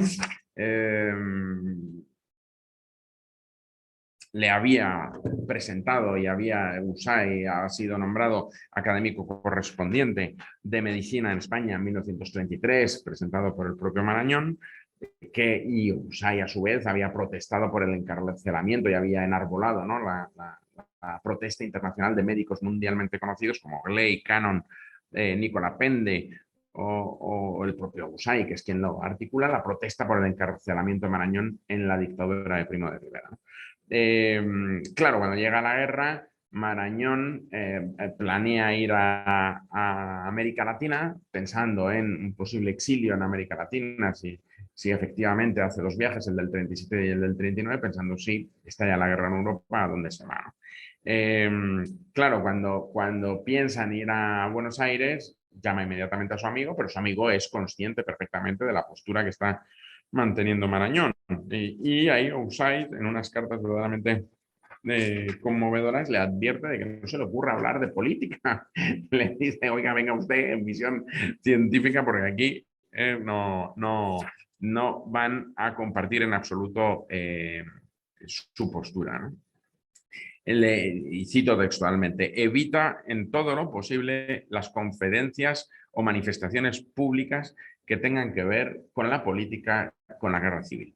Le conmina eludir las preguntas de los periodistas sobre, y que diga que está en misión estrictamente científica. Y Marañón, es verdad que en Buenos Aires hace alguna referencia a la cuestión de la guerra, porque le insisten los periodistas y mantiene su postura pronacional, pero fíjense qué interesante cuando los estudiantes le interrumpen en una de sus intervenciones, y voy a buscar la cita textual que tengo por aquí, y le dicen con todo respeto,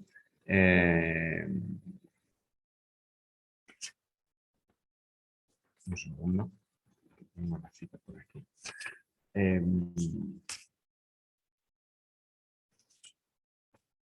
Doctor Marañón, No queremos interrumpir su conferencia, ya lo habían hecho, claro, pero queremos dejar constancia de nuestro repudio hacia su actitud con la España republicana. Esa fue toda la intervención de los estudiantes, ¿no? O sea, el respeto hacia el científico, pero, digamos, haciendo constar su enorme... Eso cambiará posteriormente cuando él efectivamente se convierta en la voz de la anti-España, por decirlo con Franco, en la España de la dictadura. En Argentina son muy bien recibidos y de hecho publica ahí sus libros más significativos que luego van a España, Españoles fuera de España y ensayos liberales. Ya saben ustedes que para el franquismo el liberalismo era la puerta de entrada del marxismo, ¿no? Aquella conspiración judeo-masónica, como decía la dictadura, para deslegitimar a todos los liberales y, por supuesto, republicanos. Y, por tanto, Marañón era un hombre como muy en el centro del huracán, ¿no? Recuerdo a estos efectos la importancia que va a tener las editoriales, ¿no? en este diálogo atlántico entre España y Buenos Aires, donde se publican buena parte de estas obras que no se pueden publicar en España, pero que llegan a España, de editoriales como el Fondo de Cultura Económica Mexicano, Sudamericana, Losada en Buenos Aires, Austral, en la sección austral de Espasa Calpe, y al revés, ¿no? Como llegan también a Buenos Aires, sobre todo a partir de los años 60, las publicaciones de Seix Barral, Alianza, Castalia, Destino, ¿no? que van a estar tan vinculadas también a la conformación de una conciencia democrática en el país. Quisiera, por último, destacar también los numerosos discípulos que deja en Argentina, las personas que luego van a Argentina también del exilio republicano español y que mantienen contacto con Marañón, Pisuñer, Cuatrecases, Trueta, Rodríguez Lafora, del Río Ortega, por supuesto, Francisco Vergás Ribalta, Ángel Garma, que ya hemos citado, otro psicólogo o psiquiatra, Mira López, ¿no? Con una enorme importancia, ¿no? en todo ese mundo. En fin, un hombre realmente, y hablando exclusivamente de los médicos. Podríamos hablar de Enrique Larreta, íntimo amigo suyo, y con su quinta de Acelaín, que le invitó recurrentemente a que fuera a pasar un tiempo con él y le encomendaba a Pérez de Ayala, que estaba deprimidísimo por los accidentes de su amigo, ¿no? Pérez de Ayala, y por tanto, digamos, yo me he quedado con estas cuatro personalidades porque Usay fue su gran referente argentino, su homólogo y digamos, con quien él tenía verdadera relación, digamos, académico-personal. Pío del Río Ortega, porque es el gran discípulo de Cajal con el que él tiene especial relación, pero es que además Marañón, el único cargo que acepta durante el franquismo es director del Centro de Investigaciones Biológicas, y la condición que pone es que se le llame Instituto Cajal y que pueda dedicar ese centro a Cajal. Ya saben que el franquismo persigue a buena parte de los discípulos de Cajal, alguno de ellos, como el doctor Tello, le pone literalmente en el Consejo Superior de Investigaciones Científicas a fregar los suelos durante 20 años, y por tanto Marañón, que conoce toda esa historia y que procura ayudarlos, la única vez que entiende que vale la pena saltarse su absoluta asepsia o profilaxia con el franquismo es esta, para recuperar el legado cajaliano. Con Ángel Garma, porque yo creo que por sus biografías y por tantas cosas, Marañón fue un psicólogo frustrado. Todas sus obras, excepto Antonio Pérez, que es, digamos, más profesional en el sentido estricto nuestro desde el punto de vista historiográfico, son radiografías de la personalidad de los personajes históricos. Él tenía una franca afición por todas las cuestiones psicológicas y desde luego, aunque siempre se declaró antifreudiano, la verdad es que su obra es muy freudiana, también en lo sexual, hace todo un estudio anatomopatológico de la impotencia o no de Enrique IV de Castilla y si pudo engendrar o no a Isabel la Católica, según él sí. Y Enrique Larreta por esa cuestión también de su perfil, más allá de lo estrictamente médico, que yo aquí no he querido abordar, que desde luego tiene muchísima importancia, pero quería terminar con una reflexión a propósito, y eso nos ofrece también la vida y biografía de Marañón, que cuando hablamos de exilios científicos, y también en Argentina, y lo ha dicho también el profesor Farías en muchos sentidos, tenemos, y yo el primero desde luego creo, que romper, y es algo que también está haciendo mucho Carolina en relación con sus trabajos sobre la emoción en los exilios y demás, las cuestiones compartimentales, es decir, uno no se puede acercar a Marañón solo desde el punto de vista médico, ¿no? Y decir, no, es un médico exiliado y los discípulos no sé qué y no sé cuánto, porque claro, no se entiende por qué se quiebra su relación con USAID si uno no tiene en cuenta la política o cómo le sirve, por ejemplo, a Argentina, como decía, de puente para publicar sus obras históricas que luego tanta influencia tienen en la construcción de la reconciliación nacional en la propia España. Bueno, tenía docenas de citas, pero lo dejamos aquí para abrir ese diálogo. Perdón que me pasaban 9 minutos de lo que me quería pasar. Muchísimas gracias, Rui, Antonio, por las exposiciones que sin duda van a dar lugar a muchos intercambios y tienen muchos puntos de contacto entre sí, como ya fue evidente. Abro el espacio a intervenciones, preguntas, comentarios. No sé si hay alguien que quiera participar, que tenga alguna mano levantada. Por ahora no estoy viendo, pero...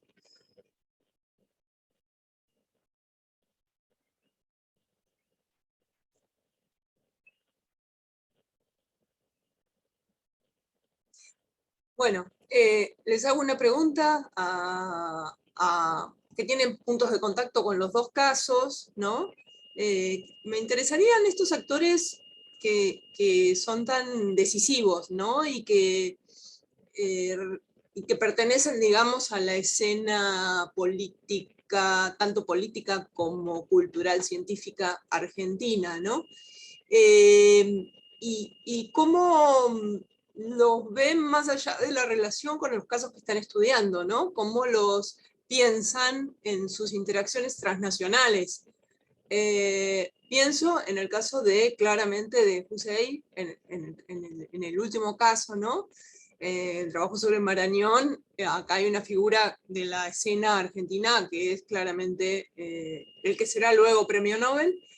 Y en el caso de Rui Farías, el personaje que aparece ahí como muy fuerte y que es una figura muy influyente es Alfredo Palacios, ¿no?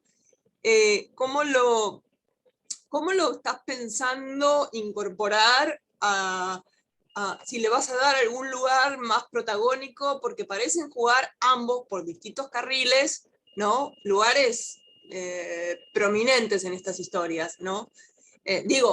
Marañón tiene una trayectoria que va más allá del caso argentino, ¿no? Pero en lo que toca a la Argentina es claramente una gran figura, ¿no? Central, y bueno, nada. Sí, Carolina.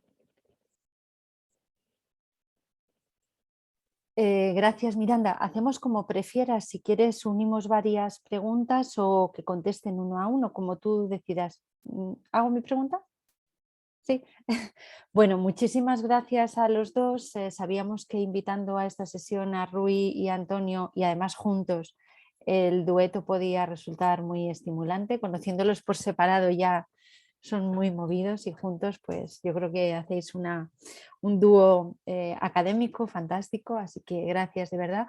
Y para mí ha sido sumamente interesante, además de por los estudios de caso que planteáis, el caso que ha descrito Rui apenas lo conocía y por lo tanto se abre bueno, como ha dicho muy bien, son perfiles y retratos a los que nos vamos asomando consecutivamente, que en esta idea también de estudio prosopográfico, de analizar casos singulares, individuales, pero que luego al final se acaban cruzando en todo momento, ¿no? Por las especificidades de su formación, por su background, por su bagaje previo antes de llegar al exilio, por sus contactos, actividades, por el destino final que muchos de ellos tienen, ¿no?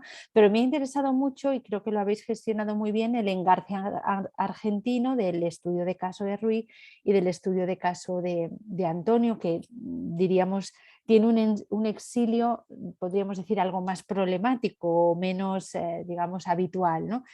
Y se me ocurría pensar, no solamente, me voy al caso, al momento específico del año 37 en que Marañón visita Argentina por primera vez, entendido bien, creo, Antonio, y me interesaba mucho, bueno, además de Husay y de las relaciones previas que ya tenía Marañón en Argentina, si hubo algún otro contacto en esa visita primera con los primeros exiliados que ya estaban, los primeros médicos que ya estaban en Argentina, fruto del comienzo de la Guerra Civil Española, por un lado. Y me voy al otro caso, me voy a tu caso, Rui.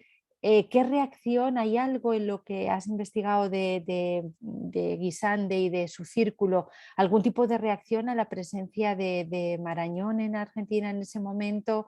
¿Hay algún eco en los periódicos, alguna controversia? No sé, tal vez sea una cosa algo anecdótica esto que yo pregunto, pero me parece que es una buena manera de cruzar los dos casos, ¿no? Por la posición política que ambos dos tenían y por lo que representan los dos en el exilio. Así que esa era mi pregunta. Gracias a los dos y gracias, Miranda.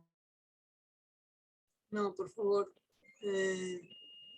Sí, abierto para otras presentaciones. Si hay alguien más que quiera levantar la mano.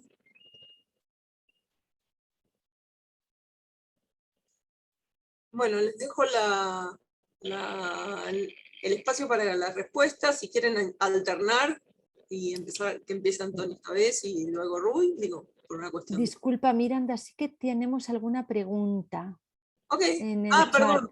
¿vale? Lo vi. Entonces, pregunta Eda Lía, creo que se llama, dice, queda mucho por pensar en relación con los científicos y las interacciones con otros exiliados que se encuentran en zonas como los territorios patagónicos en los que no existen universidades nacionales en el periodo que estudian, dice ella.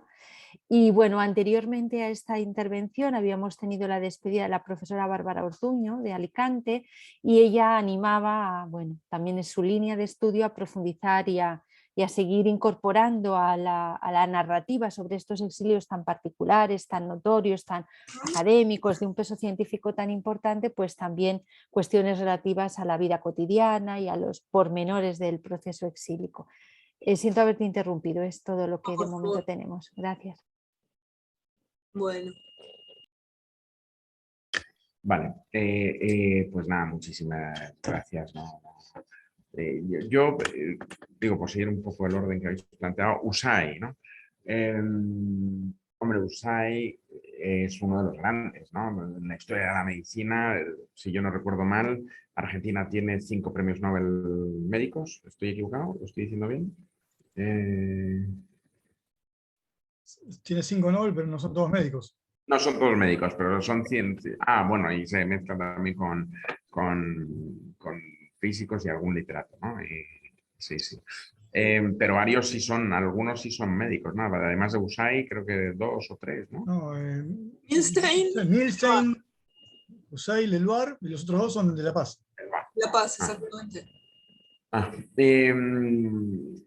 Y por tanto, digamos, cuando Marañón, digamos, va de la mano de Husay a Argentina, digamos, es la relación destacada que él tiene en realidad con diferentes puntos del planeta, ¿no? Porque Cannon, al que he citado, es el profesor de la Harvard Medical School. O sea, él ubica a USAID con Cannon y Nicola Pende, el Instituto de Fisiopatología de Milán, me parece que era, con tal, tengo por ahí los centros de investigación, ¿no? Schaffer me parece que era de Estrasburgo, ¿no? Y también llega después Ehrlich, con quien trabaja en Frankfurt, será premio Nobel también en 1900. Por tanto, digamos, la ubicación que Marañón da a USAID es al máximo nivel mundial, como no podía ser de otra manera, porque además, entre otras cosas, aquí no hace falta recordarlo porque todos lo sabemos, Argentina tenía un desarrollo científico mucho mayor que España a comienzos del siglo XX, o sea, era una potencia en muchos sentidos, también en este, ¿no? En ese sentido, claro, eso que plantea de la prosopografía, Carolina, y en relación con lo que planteaba el profesor Farías, claro, yo la sensación que tengo, no sé, Ruiz, si lo compartes, es que es un océano lo que nos queda por nadar, porque más allá de Buenos Aires, Ciudad de México y los grandes centros que efectivamente hemos hecho la prosopografía, porque ni siquiera hay catas en muchos de los casos hacia adentro, ¿no?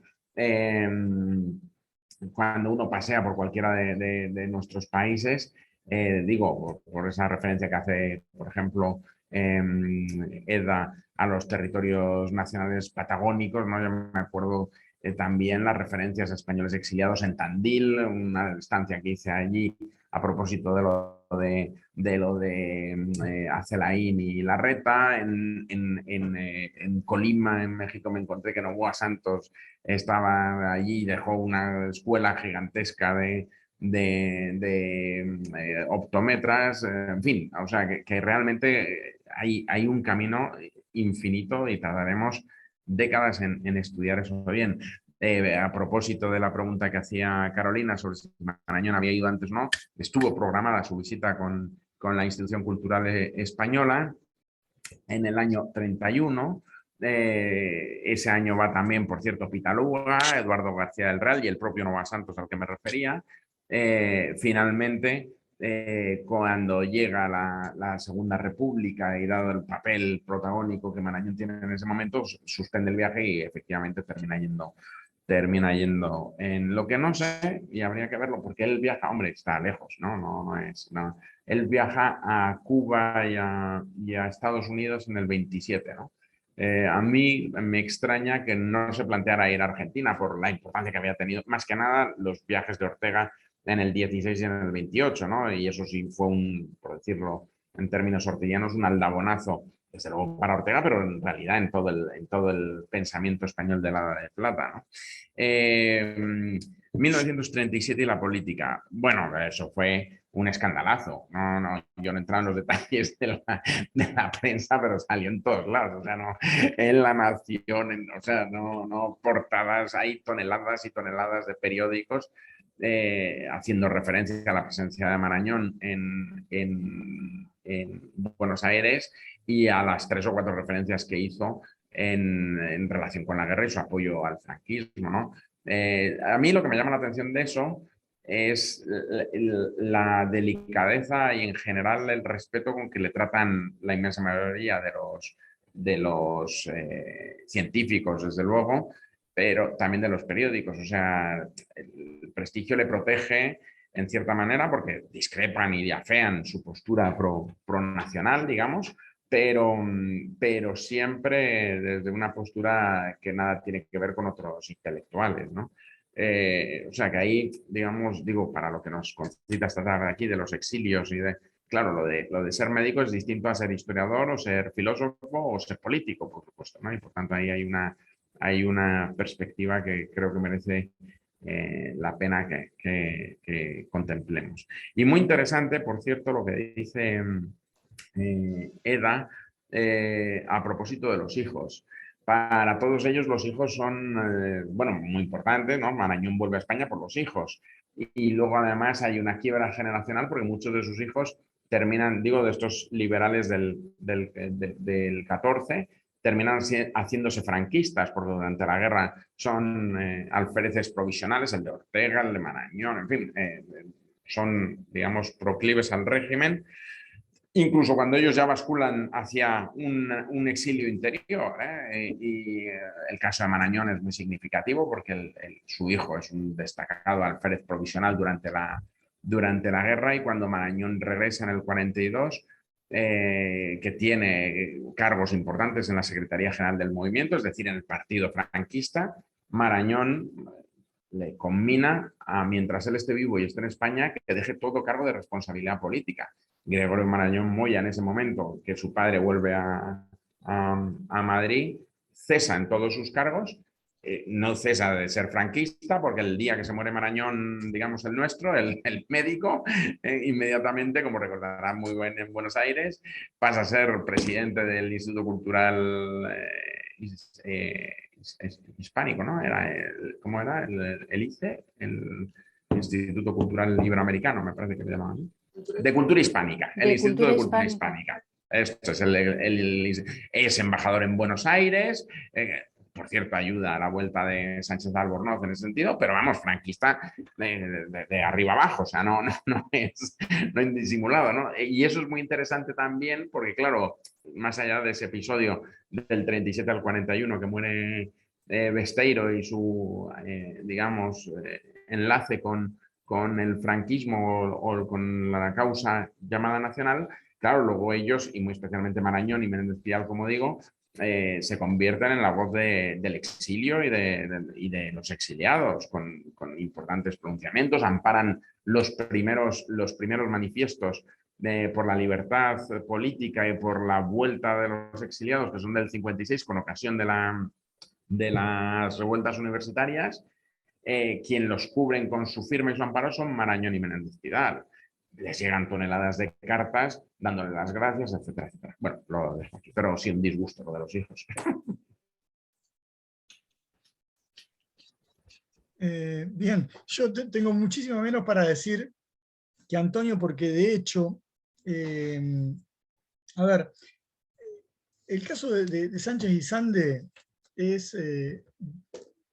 Carolina decía que lo conocía poco. Yo diría que es doblemente desconocido. O sea, en España se sabe poco de él porque, bueno, se fue en una época muy temprana y su carrera prosiguió. O sea, para España se cortó por completo. O sea, España lo pierde definitivamente como científico. Como señalé, él nunca regresó ni siquiera de visita. Entiendo que mantuvo correspondencia, por ejemplo, con alguno, con un discípulo suyo que luego fue bastante importante para la Universidad de Zaragoza. Pero a mí me da la sensación de que doblemente retirado de España, porque no solo se va, sino que luego se va de Buenos Aires y se va a Mendoza, que en aquel momento era realmente una zona bastante alejada, bastante periférica, más allá de estas características tan peculiares de la Facultad de Ciencias Médicas de su universidad. Entonces eso lo ha dejado un poco apartado, ¿no? Pero tampoco tampoco es un caso muy estudiado en la Argentina. Es decir, y de hecho también ahí aparece otra dificultad, que es la que yo tengo en este momento, y por la cual no puedo decir mucho, que es que Sánchez Guisande desde el año 53 hasta el 76 desarrolló su vida en Mendoza. Acá en Buenos Aires no quedó nada. De modo que su archivo personal, que además entiendo que tampoco la ha pasado muy bien, está todo a 1000 kilómetros de distancia. 1000 kilómetros de Argentina, no de España, es decir, las distancias se resignifican. Entonces hay cosas a las que de momento no puedo responder porque no he podido acceder a esa documentación, porque ustedes, por ejemplo, me preguntaban por los contactos transnacionales de Sánchez Guisande.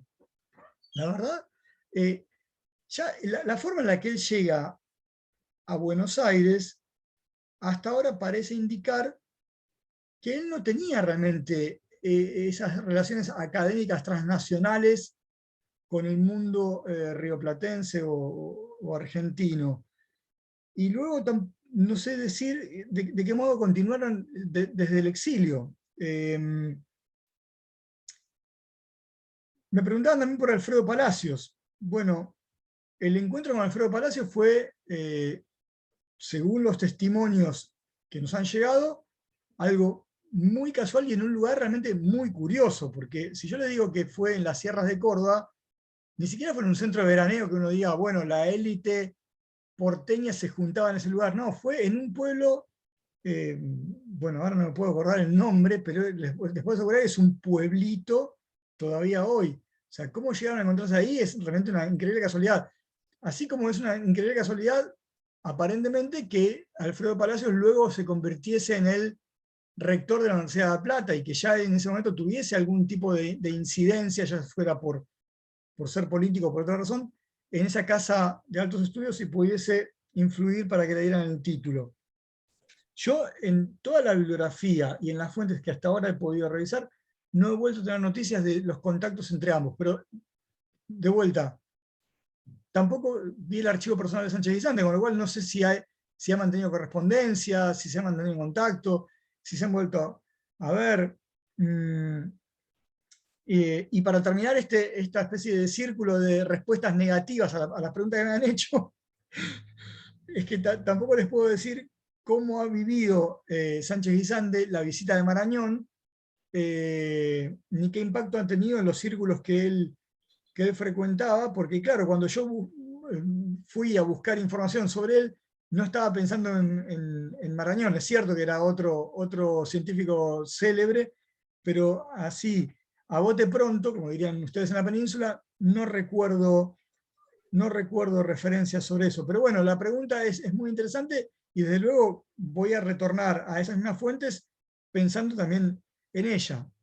Y quisiera decir dos cosas respecto de comentarios que han surgido. El de Bárbara Ortuño respecto de los hijos.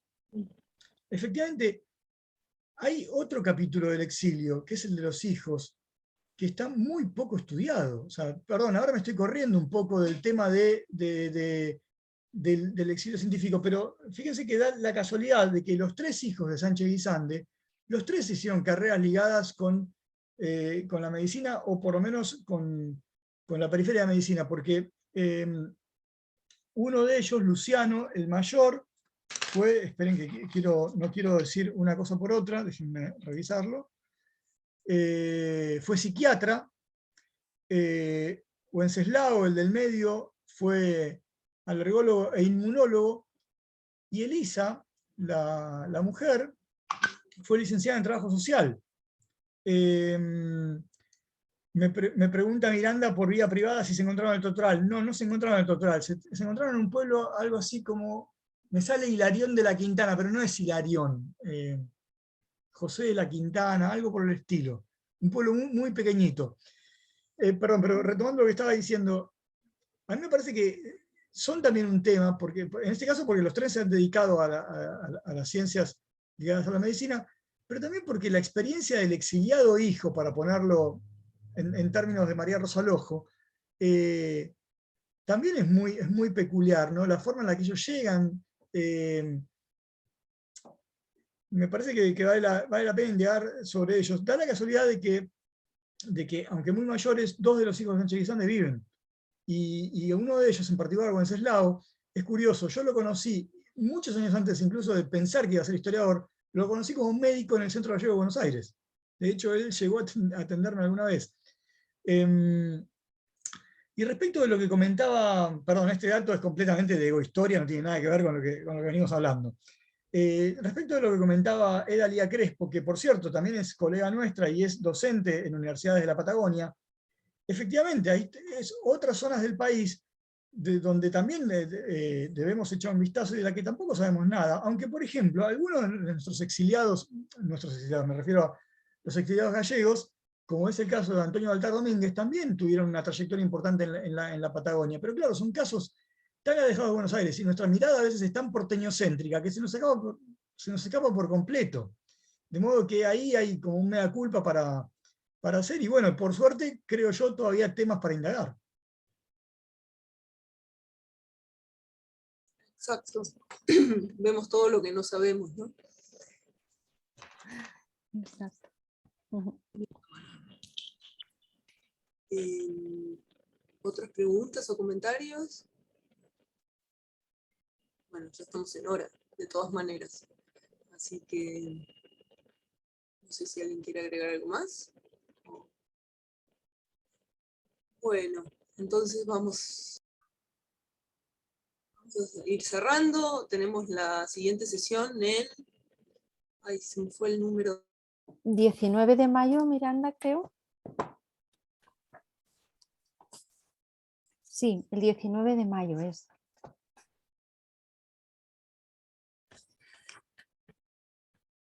Miranda. Miranda para la grabación y me parece que ha parado todo.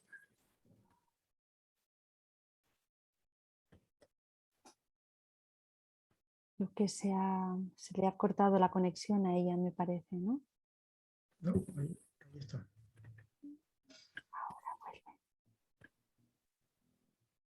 Bueno, algunos de los participantes se están despidiendo. Gracias, Julia. Gracias también a Guadalupe, que se despide hace un ratito. Y espero que Miranda... Y ahora, venga, que se te había pasado. No te oímos, Miranda. ¿Se perdió tu conexión de audio?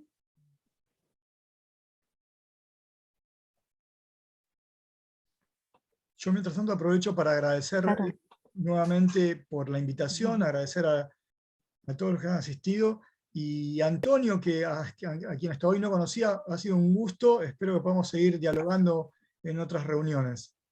El placer ha sido mutuo. Muchísimas gracias, Rui. He aprendido muchísimo. Te agradezco de corazón. Bueno, pues muchísimas gracias. Voy a parar ya la grabación.